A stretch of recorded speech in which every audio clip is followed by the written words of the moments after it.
Bismillahirrahmanirrahim. Assalamualaikum warahmatullahi wabarakatuh. Perkenalkan, nama saya Ferdiansa dari kelas D NIM H01245517. Jadi di video ini saya akan mempresentasikan rencana pelaksanaan pembelajaran yang telah saya susun dengan topik part of body. RPP ini saya rancang khusus untuk jenjang sekolah SMP. Yang pertama kita bahas latar belakang. Nah, mengapa saya memilih topik part of body? Kita semua tahu bahwa bahasa Inggris adalah bahasa internasional. Di era globalisasi seperti sekarang, kemampuan bahasa Inggris bukan lagi pilihan, tapi suatu kebutuhan. Namun faktanya, masih banyak siswa SMP di Indonesia ini yang kesulitan bahkan dalam hal yang paling dasar dalam bahasa Inggris, yaitu kosakata.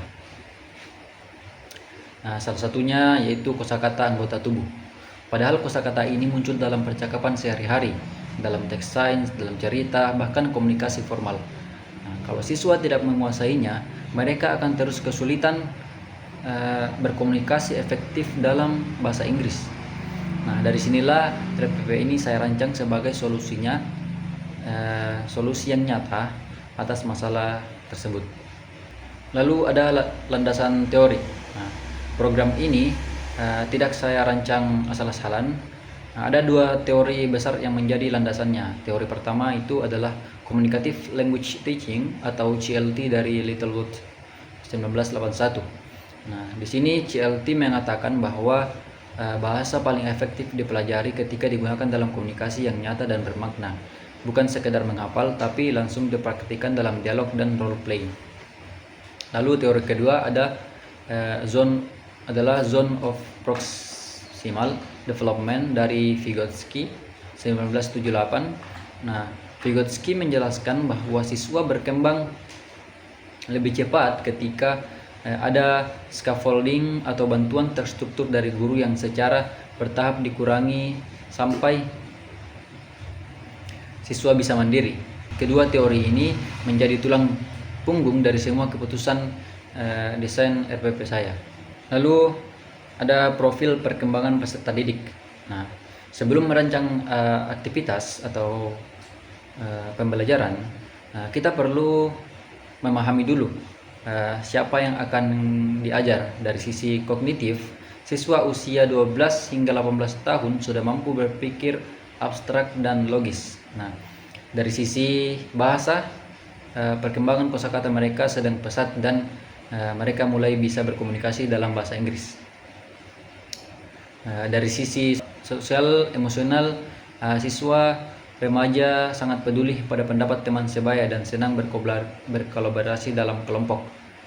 Nah, dan dari sisi moral, mereka sudah bisa menilai mana yang benar dan salah serta peka terhadap konteks sosial.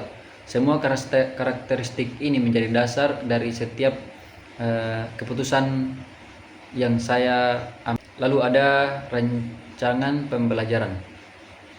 Nah, program ini atau RPP ini dirancang dalam satu sesi berdurasi 90 menit dengan tujuan utama komunikasi aktif dalam bahasa Inggris. Nah, sesinya dibagi menjadi 4 tahap. Nah, tahap pertama adalah pembuka selama 15 menit, yang dimana guru menampilkan gambar tubuh manusia dan siswa menyebut kosakata yang sudah mereka tahu untuk mengaktifkan pengetahuan awal. Nah, tahap kedua adalah input selama 20 menit. Nah, guru memperkenalkan 20 kosakata part of body menggunakan flashcard dan siswa menirukan pelafalannya.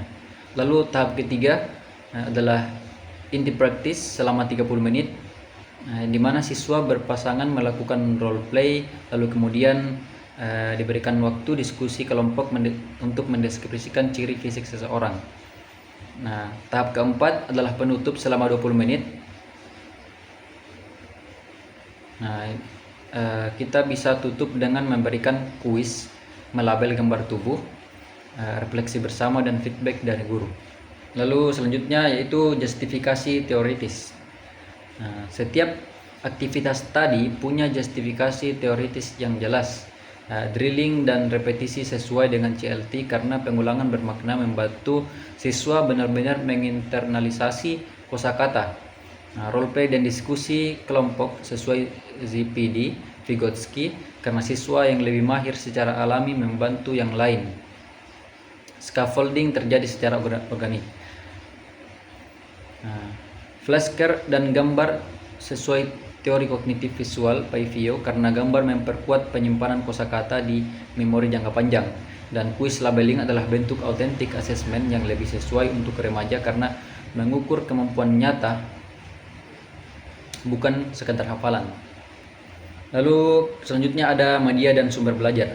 Nah, untuk mendukung pembelajaran, saya memilih 6 media yang disesuaikan dengan karakteristik remaja atau anak SMP. Yang pertama itu ada flashcard bergambar. Benda ini itu murah, lalu juga mudah dibuat dan efektif secara visual. Lalu yang kedua, video animasi tubuh manusia yang menggabungkan audio dan visual. Yang ketiga, teks deskriptif untuk melatih kemampuan membaca dalam konteks yang nyata. Yang keempat, game labeling interaktif yang mendorong kompetisi dan partisipasi aktif. Yang kelima, Quizlet dan Kahoot sebagai platform digital yang sesuai dengan gaya belajar Gen Z. Lalu keenam, lembar kerja siswa sebagai panduan terstruktur bagi siswa yang masih butuh scaffolding lebih konkret. Selanjutnya ada rancangan penilaian. Nah, untuk mengukur keberhasilan program, saya merancang 4 jenis penilaian autentik. Yang pertama itu observasi partisipasi yang dilakukan selama sesi berlangsung, yang dimana guru mengamati keaktifan, pelafalan, dan penggunaan kosakata siswa. Lalu yang kedua ada labeling test di akhir sesi, yang dimana siswa melabel gambar tubuh manusia secara mandiri. Lalu ketiga, penilaian role play menggunakan peer assessment di tengah sesi berdasarkan rubrik kelancaran kosakata dan kepercayaan diri. Lalu yang keempat, portofolio mini yang dikumpulkan setelah sesi. Guru memberikan written feedback untuk refleksi dan perbaikan mandiri siswa. Nah, itulah seluruh rencana pelaksanaan pembelajaran bahasa Inggris dengan topik part of body yang telah saya susun. Mungkin itu saja dari saya. Wassalamualaikum warahmatullahi wabarakatuh.